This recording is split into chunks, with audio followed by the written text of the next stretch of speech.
લગ્ન કરવા ઈચ્છતા યુવકોને પ્રેમની જાળમાં ફસાવી વિધિવત લગ્ન કરી રોકડ અને દાગીના લઈને ફરાર થઈ જતી ટોળકીની મુખ્ય આરોપી મહિલાને આખરે પોલીસે દબોચી લીધી છે. છેલ્લા 3 વર્ષથી પોલીસને થાપ આપી ફરાર ચાલી રહેલી આ મહિલાને સુરતની ચોક બજાર પોલીસની ટીમે મહારાષ્ટ્રના નાસિક ખાતેથી શોધી કાઢી હતી. ચોક બજાર પોલીસ સ્ટેશનમાં જાન્યુઆરી 2023માં એક ફરિયાદ નોંધાઈ હતી. ફરિયાદમાં તેમને લગ્ન કરવા હોવાથી હર્ષદભાઈ કાંજીભાઈ પ્રજાપતિ નામના વ્યક્તિનો સંપર્ક કર્યો હતો.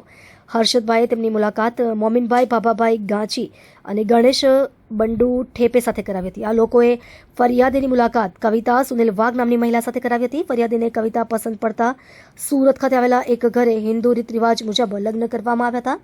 આ લગ્નના ખર્ચ અને દલાલીના નામે ફરિયાદી પાસેથી ₹1,05,000 રોકડા સહિત કુલ ₹1,23,500 ઉપરાંત અન્ય ખર્ચ પડાવી લેવામાં આવ્યા હતા. લગ્નના 4-5 દિવસ બાદ લૂંટેરી દુલ્હન પોતાના વતન જવાનું બહાનું કાઢી નાસિક જવા નીકળી હતી. ફરિયાદી તેને નાસિક બસ સ્ટેશન સુધી મૂકવા ગયા હતા, જ્યાં કપડાં બદલવાના બહાને તે બહેનપણીના ઘરે જઈને ફરાર થઈ ગઈ હતી. તે પોતાની સાથે પહેરામણીમાં મળેલી સાડી, કપડાં અને આશરે ₹34,500ની કિંમતના દાગીના પણ તે લઈ ગઈ હતી. આ રીતે આરોપીઓએ મળીને ફરિયાદી સાથે આશરે ₹1,80,500ની છેતરપિંડી કરી હતી.